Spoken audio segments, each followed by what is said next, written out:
I wired the money on a Friday afternoon. $180,000, our savings. Our retirement. My wife kissed my cheek and said, "This changes everything." By Monday morning, her phone was off. By Tuesday, her office was empty. On Wednesday at 2:14 a.m., a stranger texted me one sentence that made my hands shake. "She's not coming back." When you're over 50, you learn to spot real fear from everyday panic. What I felt that Wednesday morning wasn't panic. It was something heavier, colder. I was sitting at our kitchen table, the same one we'd eaten breakfast at for 28 years, staring at my wife's empty chair. Her coffee mug was still there, lipstick mark on the rim. That detail bothered me more than it should have. I told myself there had to be an explanation, a delayed flight, a business emergency. She'd been stressed for months trying to get her boutique off the ground. "Just give me a year," she'd said. "1 year and I'll make us proud." I believed her. I always did. That was my first mistake. I called her again. Straight to voicemail. I didn't leave a message this time. I didn't know what to say without sounding like a desperate man. At 58, you don't expect to feel abandoned. You expect stability, routine. Someone who knows how you take your coffee without asking. Instead, I was alone with a buzzing phone and a knot in my chest. By noon I drove downtown to the office space I'd leased for her. It was supposed to be temporary, just until the business picked up. The receptionist avoided my eyes when I asked for my wife. That's when I knew something was very wrong. She said, "Sir, she cleared out on Monday."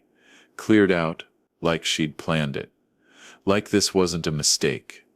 I asked if anyone helped her move. The receptionist hesitated, then said, "There was a man." That word echoed. "A man?" I asked for a name. She shook her head. "He paid cash for the movers. Told us not to worry." Not to worry. I thanked her and walked out, before my legs gave out. Back in my car, I finally read the text again.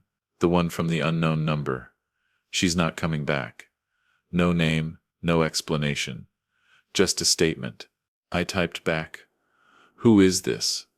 3 dots appeared, then disappeared, then nothing. That silence was louder than any answer. That night I slept on the couch. Not because the bed hurt, but because it smelled like her. Somewhere around 1 a.m. I remembered something she'd said weeks earlier. "If this works, we can finally be free." I thought she meant financially. I wondered then if she meant something else entirely. The next morning I checked our accounts. That's when the second wave hit. Transfers I didn't recognize. Withdrawals timed perfectly after my wire. Not illegal, not sloppy. Careful. Planned. I called the bank. They said everything was authorized. By her. I hung up and stared at the wall for a long time. Anger came later. First was humiliation. The kind that makes you feel small, foolish, old. I'd defended her to friends who questioned the money. I'd told my brother to mind his business.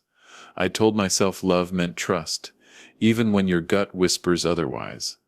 Around noon, my brother called. He didn't ask how I was. He said, "She leave you?" I asked. How he knew. He paused, then said, "I saw her last month. With someone. Younger guy. Younger." That word landed hard. I thanked him and ended the call before my voice cracked. By evening, I found the missing folder from my filing cabinet. The one with the partnership agreement. The one I'd signed without reading every line. I sat down and read it slowly this time. There it was. A clause I'd missed. A clause that made everything she'd done perfectly legal. I laughed then. A short, ugly sound. That's when the third message came in. Same number. "Don't look for her." I typed back, "I just want to talk." The reply came almost instantly. "She's happy. Let it go." Happy. With my money. With another man. With a plan I'd paid for. I should tell you, this is where I lost control. I didn't. I did the opposite. I took a breath. I wiped the table clean. I made a decision. If she thought I was going to rage, beg, or fall apart, she was wrong. I replied with 2 words. I understand. That response changed everything. The typing bubbles appeared again, stayed longer. This time. Then vanished. No reply. I smiled for the first time in days, not because I felt better, but because I felt clear. If she wanted me calm, cooperative, silent, I could do that. I'd spent a lifetime being patient. That night, I opened a new folder on my computer. I labeled it business. Inside, I started saving screenshots, statements, dates. I didn't know yet what I'd do with them. I just knew I wasn't finished. Not even close. The next morning, I woke up before sunrise, not because I was rested, but because my mind wouldn't slow down. There's a particular kind of quiet that settles over a house when someone leaves it for good. No slammed doors, no goodbye, just absence. I made coffee out of habit, poured 2 cups, then stood there staring at the second one until it went cold. I dumped it down the sink and told myself not to do that again. I went back to the folder I'd started the night before. Business, such an innocent word for something that had just gutted my life. I pulled bank statements, wire confirmations, emails she'd sent me late at night talking about investors and future growth. Reading them now, I could hear the performance in her words, the reassurance, the way she'd always ended with, "I couldn't do this without you." That line made my jaw tighten. Around 10 my phone rang. Same unknown number. This time I answered. I didn't speak first. A man's voice came through. Calm, confident, too comfortable. "You doing okay?" he asked. Like we were old friends? I asked who he was.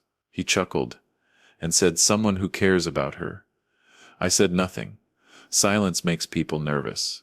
He cleared his throat and added, "She didn't want to hurt you." That was the moment something shifted. Not rage, not tears. Clarity. I said evenly, "You're calling me from her phone." Another pause. "She asked me to handle things," he replied. Handle things, like I was a loose end. I told him I understood, and thanked him for letting me know she was safe. He didn't expect that. I could hear it. He ended the call quickly. Within minutes, I got a text from her. The first since she vanished. "Please don't make this harder than it has to be." No apology, no explanation, just a warning. I typed back, "I won't," and I meant it, just not in the way she thought. I spent that afternoon doing something I hadn't done in years. I called a lawyer, not a divorce attorney. A business litigator. An old college friend had recommended him years ago, back when we joked about retirement plans. When he answered, I told him everything. He didn't interrupt. When I finished, he said, "One sentence. She didn't take everything." That sentence was oxygen. He explained it slowly. The agreement she'd drafted protected her, but it also required ongoing disclosures, reports, communications. Things she couldn't simply abandon without consequences. "If she wants the benefits," he said, "she has to play by the rules." I smiled at the phrasing. Play by the rules? I was very good at that. That evening I replied to her message. I told her I hoped she was happy. I told her I trusted her judgment. I told her I'd cooperate fully and send whatever documents she needed. I added a line that was carefully chosen. "I don't want any trouble," she replied with a heart emoji. That hurt more than anything she'd said so far. Over the next week, I became exactly what she expected me to be: quiet, agreeable, helpful. I forwarded files, signed forms, asked polite questions about timelines and projections. She answered just enough to keep me compliant. Occasionally the man texted instead of her. He always sounded rushed, always slightly defensive. That told me more than he realized. Meanwhile, I kept building my folder. Every delayed response, every contradiction, every expense that didn't match the business plan she'd sold me. I noticed patterns, transfers routed through accounts, She hadn't mentioned payments labeled consulting that lined up with the man's travel. I didn't confront her. I thanked her for the updates. One night my brother came over unannounced. He took one look at me and said, "You're too calm." I laughed and told him I was tired of being angry. He didn't believe me. "You're planning something," he said. I shook my head. "I'm just letting things play out." That wasn't a lie. Not entirely. 2 weeks in, she called me herself. Not a text, a call. Her voice sounded lighter, freer, like she'd shed a heavy coat. She asked how I was holding up. I told her the truth. "I'm adjusting." She said she was proud of how mature I was being. That word again. Proud. Like she was grading me. I told her I wanted her to succeed. She said, "I knew you'd understand." We hung up. I sat there for a long time afterward. That night, my lawyer emailed me a draft request. "Just routine," he said. "Quarterly disclosures, asset verification. Nothing aggressive." I forwarded it to her, with a note. "They require this for the records," she replied the next morning, annoyed but compliant. The man didn't text that day. That was new. As the documents came in, the picture sharpened. The business wasn't failing, it was thriving. But the success wasn't where she'd said it was. Profits were being shifted. Ownership blurred. The man's name appeared in places it shouldn't have. My lawyer called me and said, "This is sloppy." I told him to keep going. By the end of the month, she asked to meet neutral ground. A cafe near the airport. I agreed immediately. When I walked in, she stood up and hugged me like nothing had happened. I let her. She talked about the future, about freedom, about how hard this had been for her too. I listened. I nodded. I asked questions that made her comfortable. At one point she leaned in and said, "You're really okay with all this?" I looked her in the eye and said, "I trust the process." She smiled. That smile used to mean love. Now it meant something else. Over her shoulder I saw the man watching us from the counter. He didn't smile. When we parted, she squeezed my hand and said, "Thank you for not fighting me." I watched her walk away and felt nothing but resolve, because by then the pieces were in place. She thought the danger had passed. She thought compliance meant surrender. As I drove home, my phone buzzed, an email from my lawyer, subject line, "Next step." I didn't open it right away. I pulled over, took a breath, and looked out at the road ahead. I wasn't chasing her. I wasn't begging. I was exactly where I needed to be, and she had no idea what was coming next. I didn't open my lawyer's email until I was back home, and the door was locked behind me. There's something grounding about familiar walls when you're about to read words that might change everything. I poured a glass of water, sat at the same kitchen table, and clicked it open. He'd outlined the path forward in careful language. Not aggressive, not reckless, methodical. He called it leverage. I called it breathing room. The next step was simple on paper and exhausting. In reality, we needed her to keep reporting, to keep talking, to keep believing I was on her side. Any sudden resistance from me would send her underground. "Let her feel safe," my lawyer wrote. "People make mistakes when they feel safe." I leaned back and let that sentence settle. I had spent decades making her feel safe. I could do it a little longer. The following week, she called more often. Almost daily, she'd ask my opinion on branding choices, locations, even staffing decisions. I gave neutral answers, encouraging but vague. "Sounds promising. You've always had good instincts." I could hear the relief in her voice. It fed something in her. Validation, control, maybe both. One afternoon she slipped. Just a little. She mentioned a delay in transferring funds because his account was flagged. She corrected herself quickly, said the business account, but the damage was done. I didn't react. I asked about her flight schedule instead. When we hung up, I added a note to my folder with the date and time. Slips matter. That night, the man texted me directly. "We appreciate your cooperation." We replied, "I just want this to work for her." He responded with a thumbs up emoji. I stared at it. Longer than necessary. Emojis can say a lot about how seriously someone takes you. He didn't take me seriously at all. That was useful.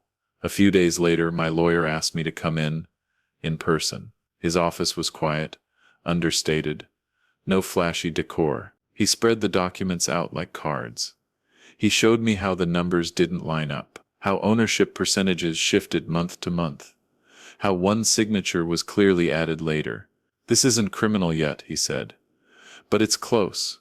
Close was enough. He asked me how far I wanted to go. That question hung between us. I thought about my retirement fund, about the nights I'd sat alone, convincing myself not to call her, about the way she'd hugged me in that cafe like I was an old habit. She'd outgrown. "I want the truth," I said. He nodded. Then we let her keep digging. Back home, I found an old photo album while looking for a utility bill.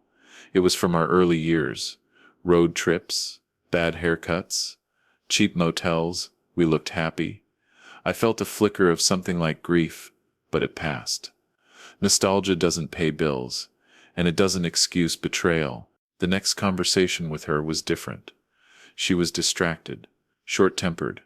She asked if I'd spoken to anyone about our situation. I said no.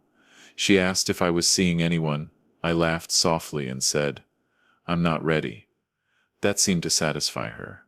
She changed the subject quickly. Guilt makes people sloppy too. A week later, she emailed me documents late at night. Sloppier than before, incomplete. My lawyer flagged them immediately. "This is it," he said. "She's rushing."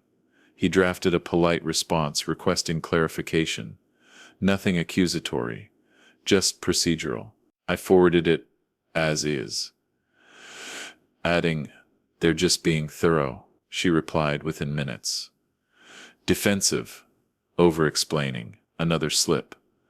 That weekend my brother called again. He said he'd heard she was posting photos online. Beach shots, smiling. Champagne glasses. I told him not to send them to me. I didn't need visuals. I already knew where I stood. He asked me why I wasn't fighting harder. I told him I was fighting smarter. He didn't argue after that. The call I'd been expecting came on a Tuesday morning. My lawyer's number. He didn't waste time. "We have grounds," he said. "Not just civil. Potential fraud." I closed my eyes. Grounds meant options. Options meant choices. I asked him what the risk was. He said, "If we move now, she'll know." I asked what happened. "If we waited." He said, "She'll make a bigger mistake." That afternoon she called me in tears. Real ones this time. The business was under pressure. Investors. Nervous. She needed reassurance. I listened. I told her she'd always been resilient. I told her setbacks were normal. I told her I believed in her. When she calmed down, she thanked me for being her anchor. That word hurt, but it also confirmed something. She still needed me. After we hung up, I sat quietly and let the moment pass. Then I emailed my lawyer. "We wait." He replied with one word. "Understood." Days turned into another week. The man stopped texting me. She did all the communicating now. That told me they were under strain. People close ranks when pressure mounts. She began missing details. She used to manage easily. Forgot attachments. Sent the wrong versions. Each error tightened the net. One evening I received a notification from the bank. An attempted transfer, flagged for review, large amount, unusual routing. My lawyer had arranged for alerts without freezing anything. Observation, only, he'd said. The transfer went through eventually, but now we had a timestamp, a destination, a pattern. She called me later that night. Cheerful, almost giddy. She talked about expansion, about finally being free of old limitations. I asked what she meant. She laughed and said, "You know the past." I said nothing. Silence again. She filled it quickly. "I mean stress. Old stress. I told her. I understood. When the call ended, I felt something unexpected. Not satisfaction, not anger. Certainty. She was walking herself into a corner, and she couldn't see it because she believed I was still standing behind her, holding the door open. For bed, I opened my folder and scrolled through the evidence. Dates, numbers, messages. It told a story she hadn't planned to tell. I closed the laptop and turned off the light. Tomorrow my lawyer would file the first formal request. Still polite, still procedural, but irreversible. She thought playing along meant I'd accepted my role. She didn't realize I was learning hers, and once you understand the role someone's playing, you know exactly when to change the script. The morning my lawyer filed the request, I felt it in my chest before my phone even rang. That dull pressure, like your body knows something important has shifted and your mind is just catching up. I was halfway through breakfast when her name lit up the screen. I let it ring twice longer than usual before answering. Not as a tactic, as a test. Her voice was tight, controlled, but brittle around the edges. She asked if I'd sent something to my lawyer. I told her yes. Casually, like it was nothing more than a routine errand. They needed updated disclosures, I said. Quarterly stuff. Silence. Long enough that I checked the call hadn't dropped. Then she said, "Why now?" I told her timelines matter. She didn't like that answer. She tried to soften it after that. Told me she was under a lot of pressure, that people were watching her closely. I said that was normal for growing businesses. She asked if I trusted her. I said of course, that word trust. It still worked on her. She ended the call abruptly. Said she had a meeting. I sat there for a moment. Phone in my hand, listening to the quiet that followed. An hour later, the man texted me. First message in weeks. Your lawyer is complicating things. I replied, he's doing his job. He sent back. This could get ugly. I stared at that sentence. Ugly for who? I didn't respond. Not every line deserves a reply. By mid-afternoon my lawyer called. He sounded calm, almost bored. They're scrambling, he said. Multiple calls, requests for extensions, clarifications they shouldn't need. He explained that the filing itself wasn't aggressive, but it forced timelines. Deadlines make people reveal priorities. I asked what he needed from me. He said, "Stay exactly as you are." That evening she sent me a long email.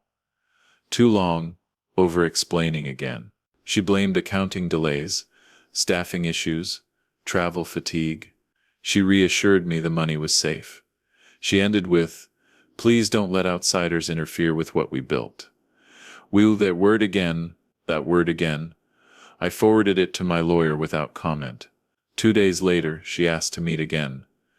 Same cafe, I agreed. But this time I arrived early.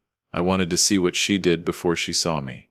She walked in 10 minutes late, scanning the room, shoulders tense. When she spotted me, she relaxed just a little, sat down. Didn't hug me this time. That was new. She jumped straight into it. Said the lawyer's requests were excessive. Said they were causing delays. Said investors were nervous. I nodded, listened. She asked me to call him off, to tell him to ease up. It's just paperwork, she said. We don't need to make this a thing. I asked her why she was worried if everything was in order. She smiled too quickly. I'm not worried, she said. I'm just tired. I told her I understood fatigue. I told her I trusted professionals to do their jobs. Her jaw tightened. She leaned in and lowered her voice.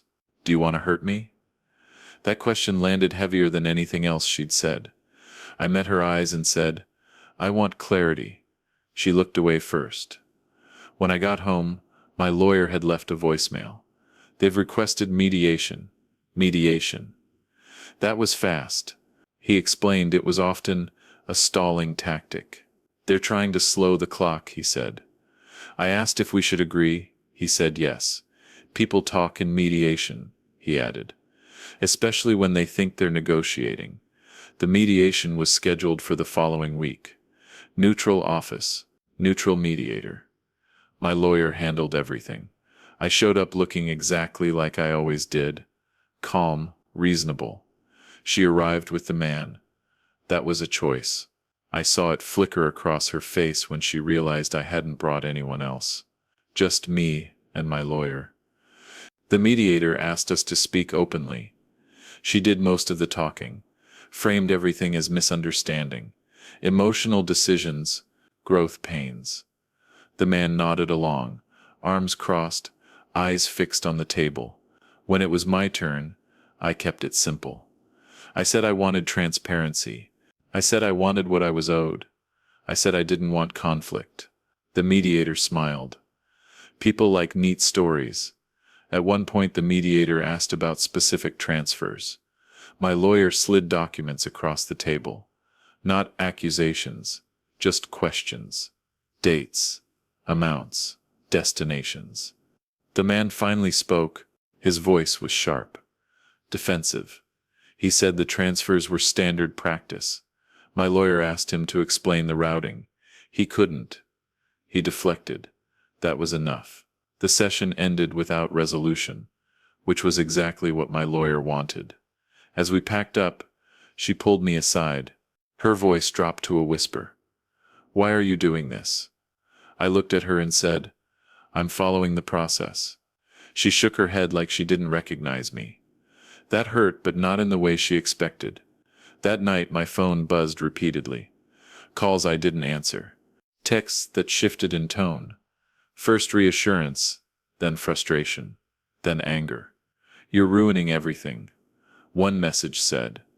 Another read, "We could have handled this privately." I didn't reply. I forwarded everything to my lawyer and went to bed. The next morning my lawyer called early. "They made a move," he said. "An attempt to restructure ownership. Retroactive adjustments. Sloppy again. They're panicking," he added. "Panic changes behavior. People rush. They forget who's watching." By noon there was a notification from the bank. Another large transfer attempt. Flagged. Delph. This time, delayed. My lawyer had prepared for this. He contacted the bank's legal department. Not to freeze funds, just to ask questions. Questions trigger reviews. Reviews create records.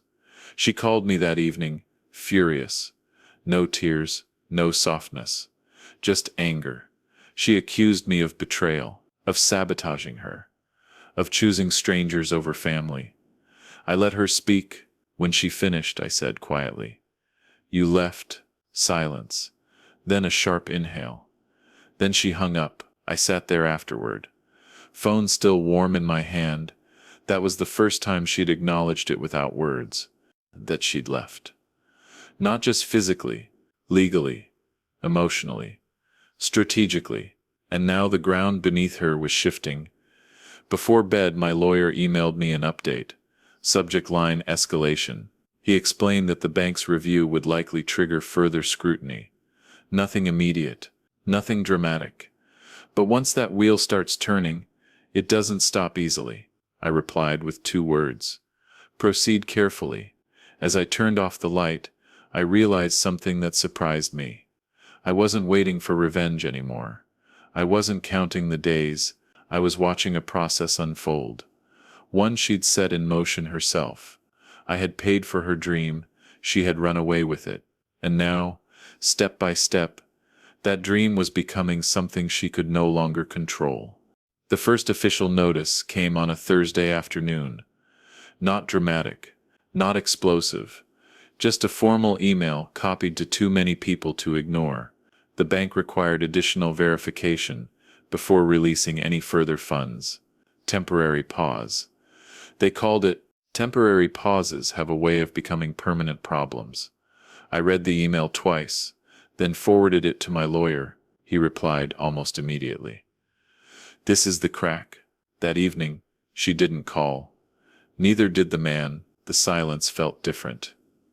This time, heavy, expectant. I went for a walk around the neighborhood. something I hadn't done since she left. People waved, asked polite questions. I smiled and kept answers short. At our age, everyone knows when something's wrong, even if they don't know what it is. The next morning, she texted me early. "We need to talk." Today, no greeting, no pretense. I told her I was available in the afternoon. She asked if we could meet somewhere private. I suggested my lawyer's office. She said no immediately. Too quickly. I countered with the cafe. She agreed, but I could feel her frustration through the screen. When I arrived, she was already there. Alone this time, no man hovering nearby. No confident posture. She looked tired, older. She didn't wait for me to sit before speaking. "What did you tell the bank?" she asked. I told her the truth. "Nothing." She scoffed. "Don't lie to me." I leaned back and said, "I didn't have to." She accused me of trying to control her, of punishing her for leaving. I let her vent. When she paused, I said, "This isn't about us." She laughed bitterly. "It's always about us." I shook my head. "It's about the money that landed." She went quiet. She asked me to help fix it, to call my lawyer, to smooth things over. She said it was just a misunderstanding, that everything would settle if I showed support. I told her I already had, for months, years. I reminded her of the wire transfer, of the trust, of the silence. When I needed answers, her eyes filled, but the tears didn't fall. She reached across the table and took my hand.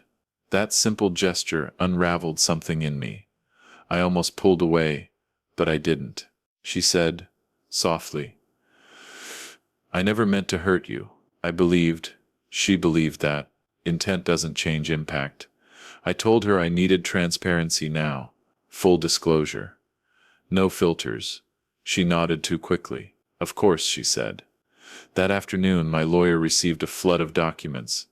Too many, disorganized. Some duplicated. Some missing attachments. A classic data dump. My lawyer called me and said, "This is defensive." He began sorting through it methodically. I trusted him to see what I couldn't. 2 days later, he called again. His tone was different. Sharper. "There are parallel accounts," he said. "Not disclosed." He explained how funds were being routed through a secondary entity.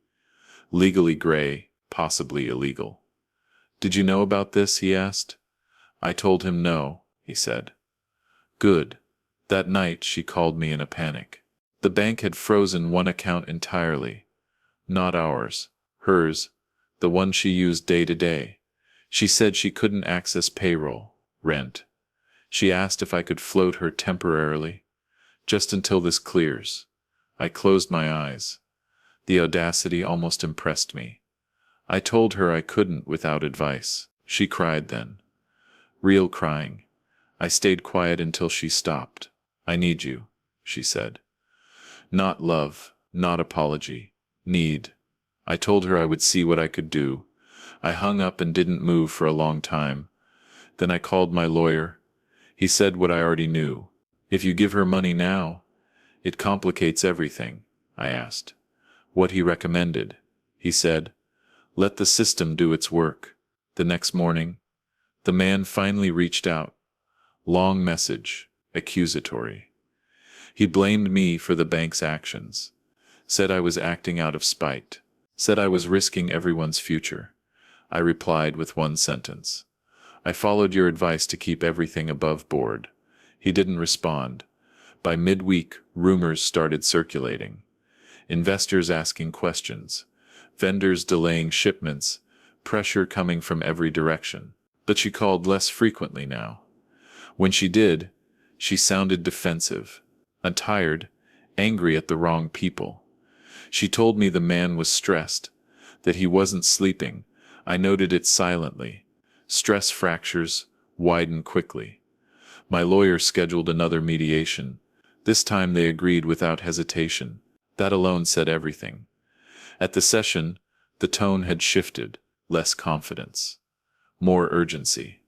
They proposed a settlement, partial repayment, quiet resolution, non-disclosure. My lawyer asked for time to review. They pressed. He refused.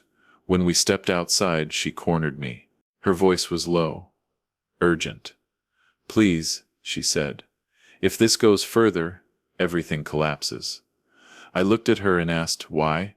She opened her mouth, then closed it. The answer was too big, too damning. She said, "You wouldn't understand." I said, "Try me." She didn't. She turned away. That told me more than any confession. People don't hide nothing. They hide something, something they're afraid to name out loud. That evening, my lawyer sent me a summary. He explained that regulators would likely get involved if discrepancies continued. Not tomorrow, not next week, but soon. At that point, he said, "This stops being negotiable." I asked him what my exposure was. He said, "Minimal. You documented everything." I slept better that night than I had in months, not because things were over, because they were moving forward, irreversibly. The waiting had been the hardest part. Now the momentum had shifted. The final call of the week came from her late at night. Her voice was flat, exhausted. She asked me if I still loved her. That question hung in the air between us. I thought about the years, the trust, the betrayal, the careful planning. I answered, honestly, "I don't know." She didn't cry. She said, "That's fair." Before hanging up, she said one last thing. "I didn't think you had this in you." I replied quietly, "Neither did you." When the line went dead, I set the phone down and felt something close to peace. The machine was in motion now. Banks, lawyers, records, processes that didn't care about excuses or emotions. I had played along long enough to let the truth surface on its own. And once truth surfaces, it doesn't ask permission before changing everything. By the time Monday morning came around, the situation had outgrown personal conversations. This wasn't just about my wife anymore. It wasn't even about us. It had become a problem with gravity, the kind that pulls in everyone standing too close. I could feel it in the way my lawyer spoke now. Shorter calls. Fewer reassurances, more facts. He told me the bank had escalated their internal review, not because of anything I'd done, but because inconsistencies tend to multiply when people panic. They tried to move funds again, he said. Different route. Same outcome. I asked if accounts were frozen. He said not yet, but they're watching everything. That afternoon I received an email I never expected to see.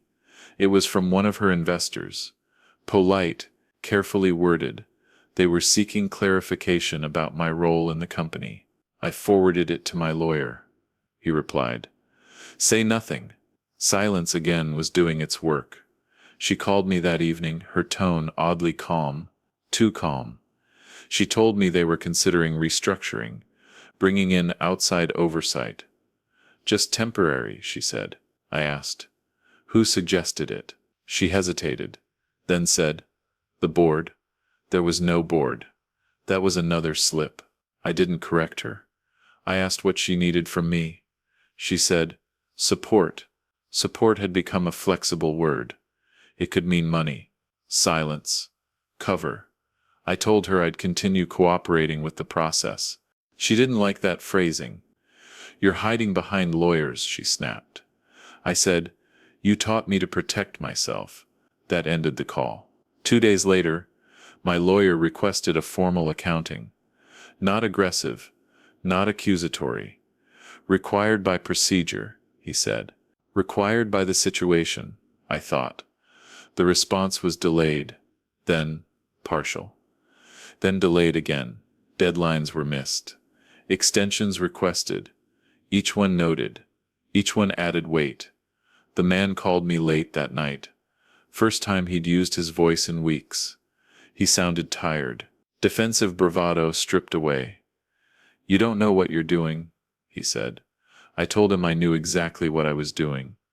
He accused me of revenge, of jealousy, of wanting to ruin her. I let him talk until he ran out of steam. Then I said calmly, "You should speak to your attorney." He laughed bitterly and hung up. The next morning, the call came from my lawyer that changed the tone entirely. "Regulatory interest," he said. 3 words. He explained that certain discrepancies had triggered mandatory reporting, not an investigation yet. An inquiry. "At this stage," he said, "no one is in control." I closed my eyes and took a breath. Control had always been her illusion. Now it was gone. She showed up at my house that afternoon without warning. I hadn't seen her there since she left. She stood on the porch like a stranger. Keys absent, posture uncertain. I let her in. She looked around like she expected something to be different. Everything was the same. That unsettled her. She sat at the kitchen table, the same chair. She put her hands flat on the surface, like she needed to feel something solid. "They're asking questions," she said. I nodded. "I know." She asked if I'd told anyone else. I said no.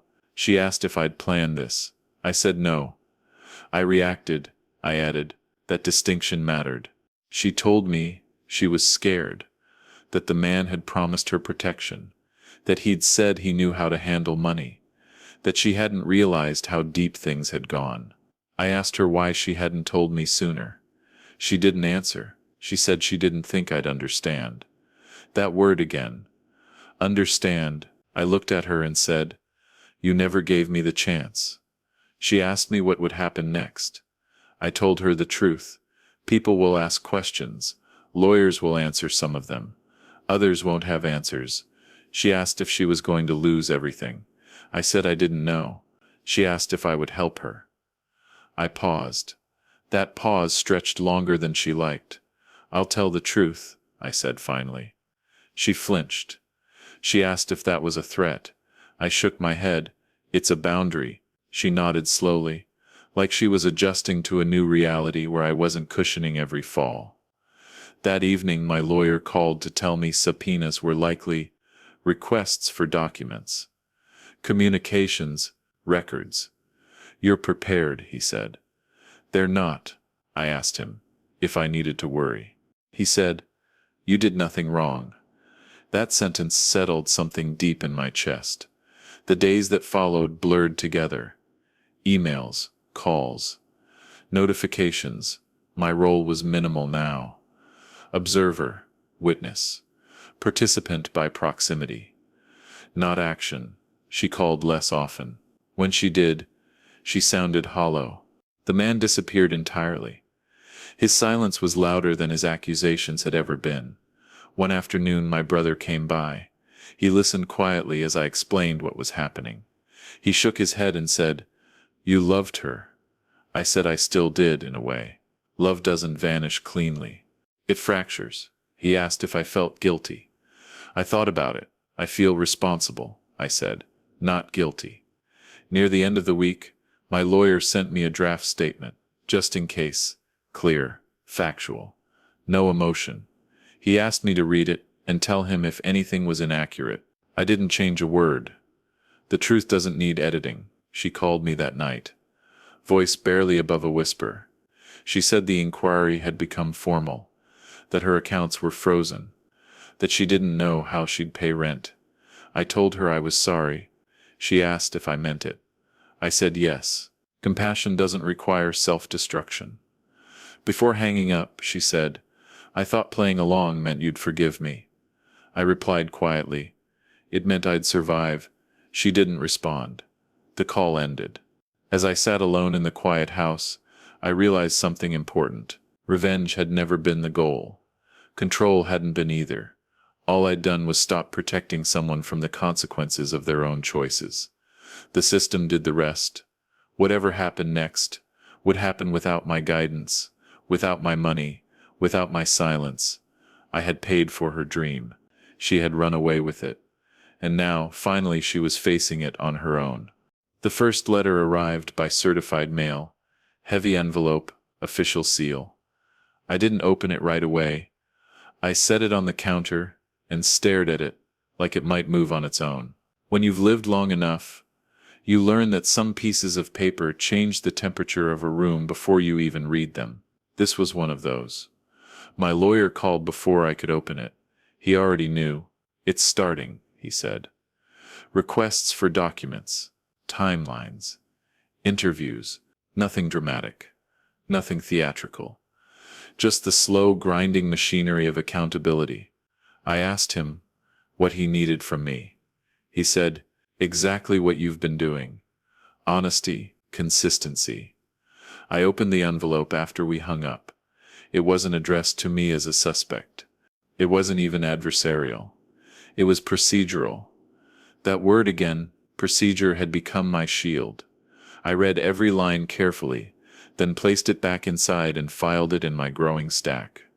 Organization was the one thing I could still control. She didn't call that day, or the next. Silence stretched, thin and brittle. I wondered if she was being advised not to speak to me, or if she simply didn't know what to say anymore. There's a moment when someone realizes they can't manage the narrative anymore. I suspected she'd reached it. When she did call, it was late, past midnight. Her voice sounded smaller, like it was coming from far away. She asked me if I'd gotten the letter. I told her yes. She asked what it said. I told her the truth. They want information. She exhaled slowly, like she'd been holding her breath for days. She said her lawyer told her to limit contact. I said that was probably wise. She asked if I was angry. I thought about it. Anger had burned out, leaving something steadier behind. No, I said. I'm tired. She laughed softly. Not because it was funny, but because it was accurate. She told me the man had stopped answering her calls, that he'd gone dark. That phrase carried more fear than she wanted to admit. I didn't comment. I'd learned that sometimes silence is the most honest response. The interview with regulators was scheduled for the following week. My lawyer prepared me carefully. Stick to facts. Don't speculate. Don't soften the truth. Don't exaggerate. You're not here to tell a story, he said. You're here to answer questions. That distinction mattered. The day of the interview, I wore the same jacket I'd worn to our anniversary dinner years earlier. Not intentionally. It just happened to be clean. I sat across from two people who were polite, professional, and disinterested in drama. They asked me about timelines, transfers, communications. I answered calmly. When I didn't know something, I said so. When I did, I provided documentation. At one point, one of them asked why I hadn't intervened sooner. I thought carefully before answering. Because I trusted her, I said. And when I stopped trusting, I stopped interfering. That seemed to satisfy them. They thanked me for my time. Outside, my lawyer shook my hand. That went well, he said. I nodded. Well, didn't feel like a victory. It felt like closure, inching closer. She called me afterward. She knew I'd been interviewed. Word travels fast. When walls start closing in, she asked how it went. I told her it was straightforward. She asked what I said. I told her the truth. She was quiet for a long time. Then she said, I wish I'd been honest sooner. I didn't argue. Wishing doesn't rewrite history. Days later, the first asset seizure was reported. Not hers directly, one of the parallel entities, but it sent shockwaves. News spreads differently when money is involved. Suddenly, people who hadn't called in months were reaching out. Old colleagues, distant friends, everyone wanted to know what I knew. I told them nothing. This wasn't gossip. It was someone's life unraveling. My brother asked me if I felt vindicated. I shook my head. I feel finished, I said. Finished with waiting, finished with pretending, finished with protecting illusions. He nodded like he understood. She showed up at the house again one afternoon. This time, she didn't knock. She stood in the driveway like she wasn't sure she still belonged there. I went out to meet her. She looked thinner, tired, older than when she'd left. Time had moved differently for her. She asked if she could come in. I said yes. We sat at the table. No tension this time, just gravity. She told me her lawyer advised her to prepare for charges, not guaranteed. Possible. That word again. Possible. That word again. Possible had become her new reality. She asked me if I hated her. I said no. She asked if I forgave her. I told her I didn't know yet. Forgiveness isn't a switch. It's a process. She asked me if I'd planned revenge from the beginning. I shook my head. I planned survival, I said. Revenge implies intention. I reacted. She looked at me like she was seeing me clearly for the first time in years. That realization hurt her more than anger ever could. Before she left, she asked me one last thing. If I hadn't run, would this have happened? I answered honestly, no. She nodded, tears finally spilling. Then that's on me. She left without another word. As weeks passed, the situation continued without my involvement. Updates came through my lawyer, settlements discussed, accounts reconciled, consequences unfolding. I stayed focused on my own life, walks in the morning, dinners alone, conversations with friends I'd neglected. It wasn't a new life, it was a reclaimed one. One evening, I found the original wire transfer receipt in a drawer I hadn't opened in months. I stared at the number, the risk, the trust embedded in that decision. I didn't feel foolish anymore. I felt human. Loving someone is always a gamble. The mistake isn't loving, it's refusing to see when love stops being mutual. I filed the receipt away and closed the drawer. The story wasn't over yet. There were still outcomes to face. Still resolutions to reach. There were still outcomes to face. Still resolutions to reach. But for the first time since she'd left, I wasn't bracing for impact. I was standing still while the storm passed around me. And somewhere in that stillness, I realized something quietly profound.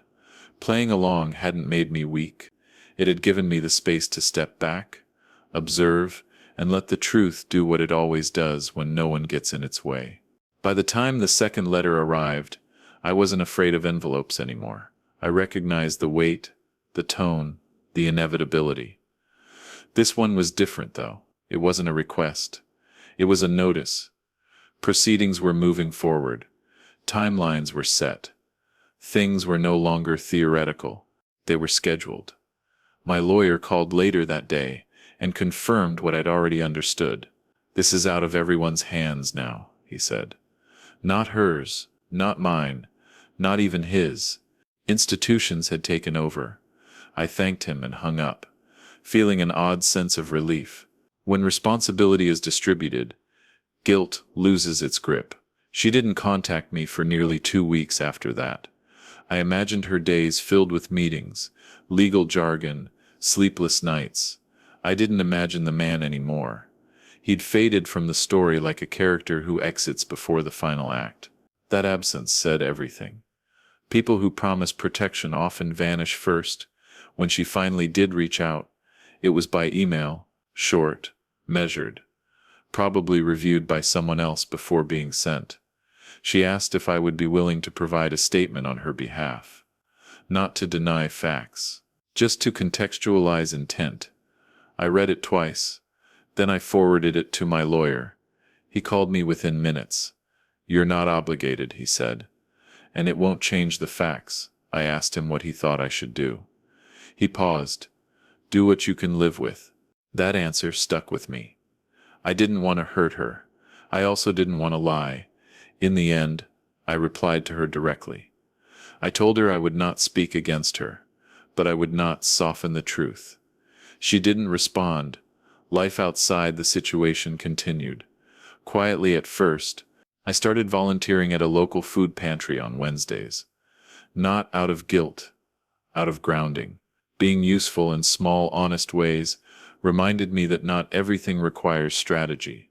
Some things just require presence. One afternoon, my brother asked me if I missed her. I said yes. He asked if I wished things had gone differently. I said of course. He asked if I would do anything differently now. That question took longer. I would have listened sooner, I said. To myself, the hearing was scheduled for early fall. I wouldn't be testifying unless called. That was unlikely. My lawyer assured me my role was largely complete. You've done your part, he said. Doing your part is an understated way of saying you survived something you didn't choose. She showed up one last time before the hearing. No warning. No request. She stood on the porch, holding a folder. I let her in. We sat across from each other. The same distance as always, but the space between us felt final now. She handed me the folder. Inside were copies of documents I'd already seen, and one handwritten note. I'm sorry, it said. Just that, no qualifiers. No explanations. I looked at her and asked why now. She said, because I can't control anything else. Honesty at last. I nodded. I told her I accepted the apology. Acceptance isn't forgiveness, but it's a start. She thanked me quietly. Before she left, she asked if I would attend the hearing. I told her I didn't plan to. She looked relieved and disappointed at the same time. That's probably best, she said. I agreed. After she left, I sat alone and let myself feel the weight of everything we'd been through. The years, the trust, the unraveling. I didn't cry. I didn't feel anger. I felt a deep, tired sadness mixed with something close to pride. I hadn't lashed out. I hadn't destroyed myself trying to save someone else. The hearing came and went without my presence. Updates filtered in through my lawyer. Findings. Recommendations. Consequences. Not dramatic. Not cinematic. Real, measured. Permanent. Some charges moved forward. Others were deferred. The business was dissolved. Assets were allocated. Nothing was fully lost. Nothing was fully saved. A week later, she called me, not to ask for help, not to argue, just to tell me the outcome. She sounded calm, resigned. She thanked me for not humiliating her publicly. I told her that was never my intention. She said she was leaving the city, starting over somewhere quieter. I wished her well, and meant it. After the call ended, I realized something quietly important. I hadn't thought about revenge in weeks. The satisfaction I felt wasn't from seeing her fall. It was from seeing myself stand still, stand honest, stand firm. I closed the folder on my desk, the one labeled business. I didn't delete it. I archived it. Some chapters don't need to be erased. They need to be remembered correctly. That night, I sat on the porch as the sun went down, thinking about how easily life can change direction. One decision, one wire transfer, one choice to trust, and one choice to stop shielding someone from the truth. There was only one part left of this story. Not hers, mine. What comes after survival? What comes after letting go? And for the first time since she'd run away with everything I'd built, I felt ready to find out. The house felt different. After everything was finalized, not emptier, quieter in a way that didn't ache. I stopped waiting for my phone to buzz, stopped replaying conversations in my head, wondering what I should have said differently. Closure didn't arrive with an announcement. It crept in slowly, disguised as ordinary days. I met with my lawyer one last time to sign the final documents. Settlements, confirmations, releases. He slid the papers across the desk and said, "This chapter is closed." I signed my name carefully, feeling the weight of each letter. When it was done, he shook my hand and smiled. "You handled this with restraint," he said. I didn't correct him. Restraint had been my survival skill. On the drive home, I realized I didn't feel victorious. I felt lighter, like I'd been carrying something heavy for years without realizing how much it weighed. Betrayal ages you quietly. It settles into your posture, your sleep, your patience. Letting it go felt like standing up straight for the first time in a long while. I started making small changes. not dramatic ones. I moved the furniture in the living room, donated clothes that no longer felt like mine, took down photos that belonged to a version of us that no longer existed. Not out of bitterness, out of honesty. The past deserved respect, not preservation. One afternoon, my brother stopped by with takeout and a bottle of wine. We sat at the table and talked about ordinary things. Weather, neighbors, a movie he'd watched. At one point he looked at me and said, "You okay?" I thought about it and answered truthfully, "I am." He nodded, like that was all he needed to hear. I ran into an old friend at the grocery store a week later. She asked how my wife was doing. I told her we were no longer together. She looked surprised, then apologetic. I smiled and said it was all right. For the first time, saying it didn't sting. It felt factual, neutral, like stating the time. At night, I slept better. No more jolting awake at 3 a.m., replaying the moment she disappeared. No more checking my phone compulsively. I started reading again. Books I'd meant to read for years. Stories that reminded me life is bigger than one betrayal, one loss, one evening. As I was sorting through old mail, I found a note she'd written me years earlier. A thank you. For believing in her. For supporting her dreams. I read it carefully, then folded it back up. The words were real when she wrote them. I allowed them that dignity. Love can be genuine and still end badly. She emailed me once more, months later. Short, polite. She said she hoped I was well, that she was finding her footing, that she was sorry again. I replied with a brief message, wishing her peace. Nothing more was needed. We had said everything that mattered. I took a trip alone that fall, nothing extravagant. Just a quiet place by the water. I spent mornings walking and evenings sitting with my thoughts. For the first time in years, my thoughts didn't circle the same wound. They wandered, they planned, they imagined. I realized then that playing along hadn't been about revenge at all. It had been about patience, about letting truth surface on its own terms. I hadn't needed to destroy her. I'd simply stepped out of the way and let reality catch up. There's a lesson people don't talk about enough. Sometimes justice isn't loud. It doesn't shout or celebrate. Sometimes it just restores balance quietly and moves on. That kind of justice doesn't leave you bitter. It leaves you free. On my last day of the trip, I watched the sun go down and thought about the wire transfer that started it all. The trust behind it, the faith. I didn't regret believing in her. I regretted ignoring myself. That distinction mattered. When I returned home, I started planning for the future again. Retirement, yes, but also smaller things. Classes, hobbies, friendships I'd let fade. Life had opened back up. Not dramatically, but steadily. I understood now that survival isn't about winning. It's about not losing yourself. I hadn't yelled. I hadn't begged.